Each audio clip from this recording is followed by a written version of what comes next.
Welcome English learners. इस channel पर हम बिल्कुल बेसिक से इंग्लिश सीख रहे हैं। यह इस सीरीज की तीसरी वीडियो है। पहली 2 वीडियो में हमने सीखा था कि इंग्लिश के कौन से लेटर से हिंदी का कौन सा अक्षर बनता है। हिंदी की 12 खड़ी भी हमने इंग्लिश में सीखी थी। शॉर्ट वोवल और लॉन्ग वोवल का कॉन्सेप्ट भी हम सीख चुके हैं और सिंगुलर प्लूरल या एक वचन बहुवचन का कॉन्सेप्ट भी हमने सीखा था।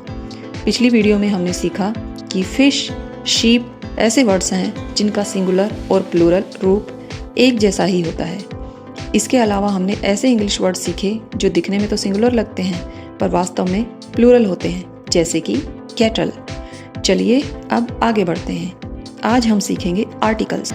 मैं अपनी वीडियो में हिंदी लैंग्वेज ज़्यादा यूज़ कर रही हूँ, ये बात आपने नोटिस की होगी, क्योंकि मैं यह मानकर पढ़ा रही हूँ कि आपको इंग्लिश बिल्कुल ज़ीरो से सीखनी है। धीरे धीरे हम इंग्लिश लैंग्वेज के वर्ड्स ज़्यादा यूज़ करेंगे और हिंदी लैंग्वेज के शब्दों को कम करते जाएंगे। रोज़ नए वर्ड सीखेंगे और अगली वीडियो में इंग्लिश वर्ड और ज़्यादा यूज़ करेंगे। तो आज हम पढ़ रहे हैं आर्टिकल्स। आर्टिकल्स बताते हैं कि उनके बाद आने वाला नाउन स्पेसिफिक या विशेष है या फिर नॉन स्पेसिफिक या अविशेष है। और यहाँ हमारे सामने एक नया वर्ड आया, नाउन। आर्टिकल्स को समझने के लिए नाउन को समझना बहुत ज़रूरी है। तो पहले नाउन को ही समझ लेते हैं। किताबों में नाउन की जो डेफिनेशन या परिभाषा दी होती है उसे हमने खूब रटा है। बचपन में तो खूब रटा है, समझ में कभी नहीं आई। मुझे तो कभी समझ नहीं आई। आपको आई हो तो कमेंट में ज़रूर बताना। नाउन को हिंदी में कहते हैं संज्ञा। संज्ञा की परिभाषा याद है ना?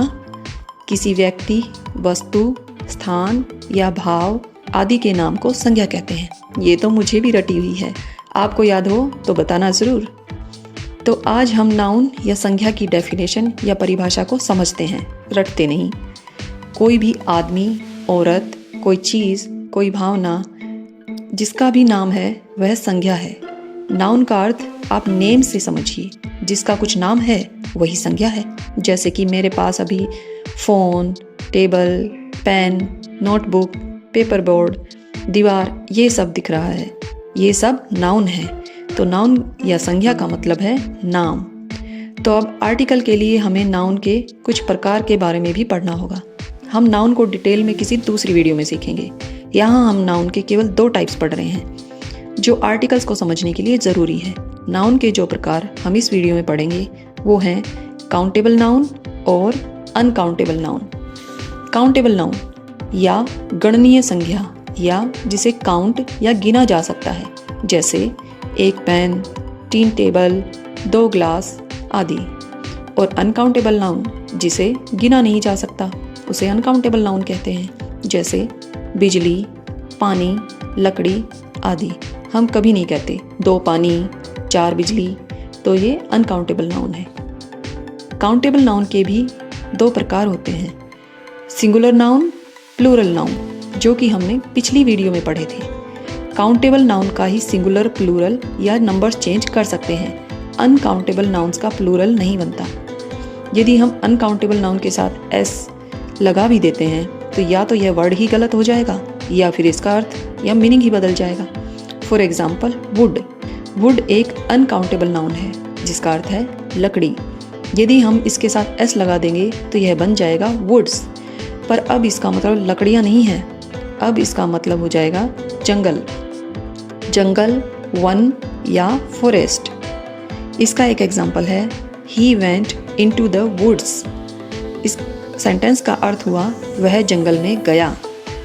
वुड एक तरह का फॉरेस्ट ही होता है, पर यह फॉरेस्ट से छोटा होता है, फॉरेस्ट बड़ा होता है। यदि हम इंग्लिश में लकड़ियाँ कहना चाहते हैं तो इससे पहले कोई और वर्ड यूज़ करना पड़ेगा, जैसे कुछ। इसे एक सेंटेंस से समझते हैं। उसने आग जलाने के लिए कुछ लकड़ियाँ काटी। तो यहाँ लकड़ी का प्लूरल बनाने के लिए कुछ वर्ड यूज़ हुआ है जिसे इंग्लिश में कहते हैं सम। तो इस वाक्य को इंग्लिश में कहेंगे he chopped some wood for the fire. यहाँ वुड यूज़ हुआ, वुड्स नहीं, क्योंकि वुड एक अनकाउंटेबल नाउन है, इसलिए इसके साथ कोई आर्टिकल नहीं आएगा। अब अगर हम यह कहना चाहें कि उसने 3 लकड़ियाँ काटी तो इसे कैसे कहेंगे, क्योंकि इसमें तो संख्या या नंबर आ गया। इसे कहने के लिए इससे पहले कुछ शब्द जोड़ने होंगे, तो इसे कह सकते हैं 3 pieces ऑफ वुड। तो इस सेंटेंस को हम इंग्लिश में कह सकते हैं ही चॉप्ड 3 pieces of wood, या he chopped 3 sticks of wood, या ऐसे भी कह सकते हैं he chopped 3 logs of wood। Noun के बारे में पढ़ने के बाद वापस आर्टिकल्स पर आते हैं। आर्टिकल्स 2 तरह के होते हैं, indefinite article, definite article. Indefinite article या अविशिष्ट आर्टिकल जो कि है ए और एन, डेफिनेट आर्टिकल या विशिष्ट आर्टिकल जो कि है द।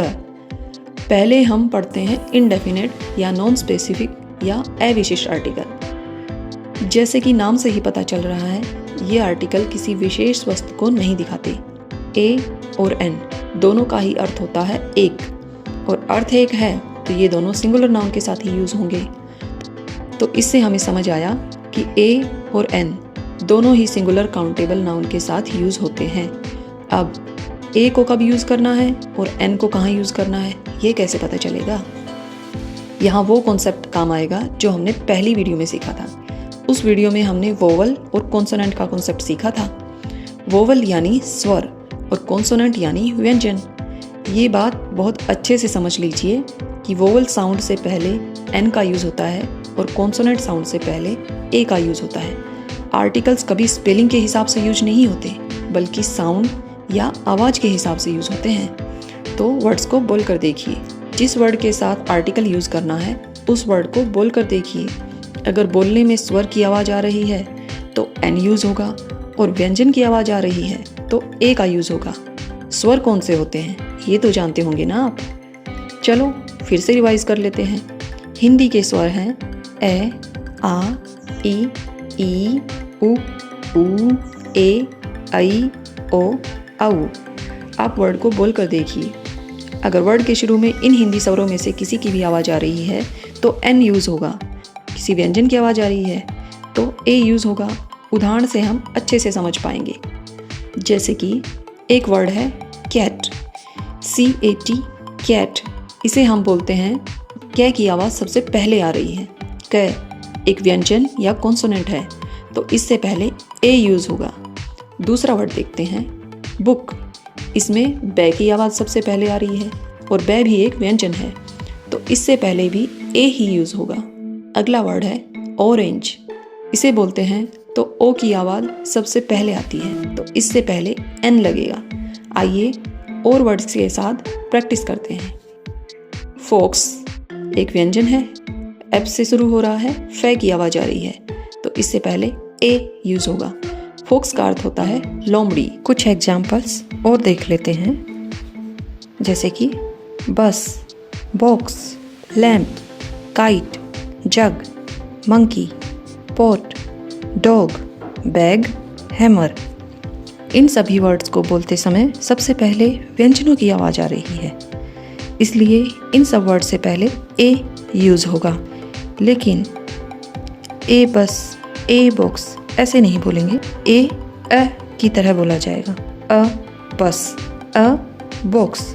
मेरे साथ बोलिए, a bus, a box, a lamp, a kite नहीं, a kite, a jug, a monkey, a pot, a dog, a bag, a hammer।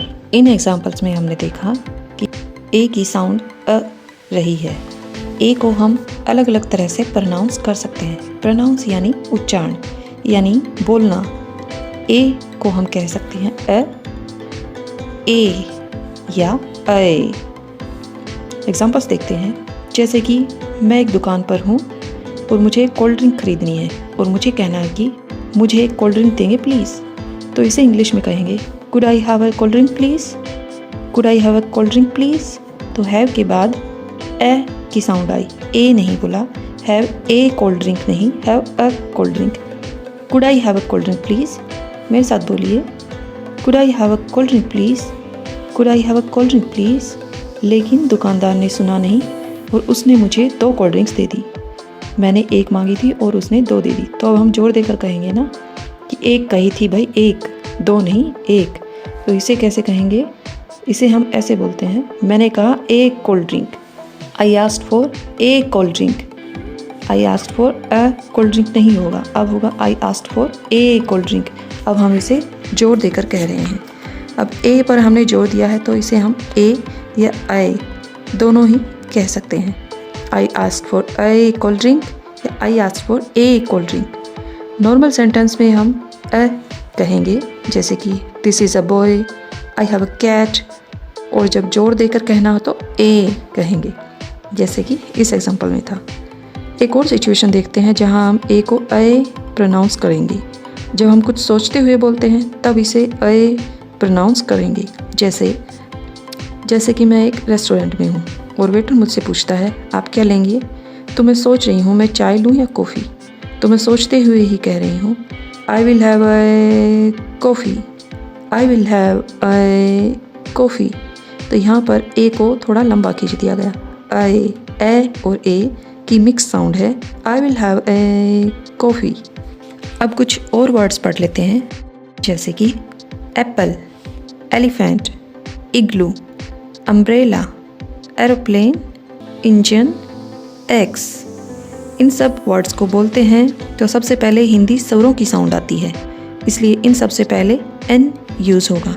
इससे एन या अन दोनों कह सकते हैं। एक ही तरह एन को भी एन या एन कह सकते हैं। नॉर्मल सेंटेंस में एन कहेंगे, जैसे this is an egg, this is an ox. An an नहीं, दिस इज़ एन ऑक्स नहीं कहेंगे, दिस इज़ एन ऑक्स। और अगर जोर देकर बोलना हो या कुछ सोचते हुए बोलना हो तो इसे थोड़ा लंबा खींच सकते हैं। एंड जैसे कि I would like an ice cream, I would like an ice cream. सोचते हुए बोल रहे हैं कि क्या लेना चाहेंगे, तो सोचते हुए बोल रहे हैं कि आइसक्रीम लेनी है, तो इसे थोड़ा लंबा खींचा गया, I would like an ice cream. वैसे इसका कोई हार्ड एंड फास्ट रूल नहीं है।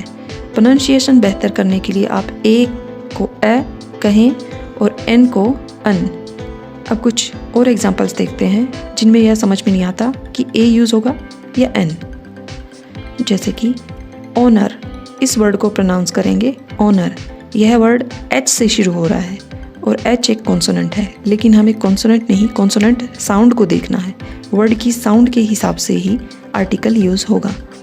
इसे पढ़ेंगे ऑनर, ओ की साउंड आ रही है तो इसमें एन लगेगा, ए आर्टिकल यूज़ नहीं होगा। ऐसे ही अगला वर्ड है HEIR, एयर। ये हेयर नहीं है, एयर। एयर का मतलब होता है उत्तराधिकारी। तो एयर, ए की साउंड सबसे पहले आ रही है तो इससे पहले भी एन यूज़ होगा।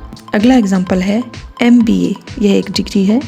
MBA, इसको बोलते समय सबसे पहले ए की आवाज़ आई, MBA, एम। ए की आवाज़ आ रही है तो इसके पहले भी आर्टिकल एन यूज़ होगा।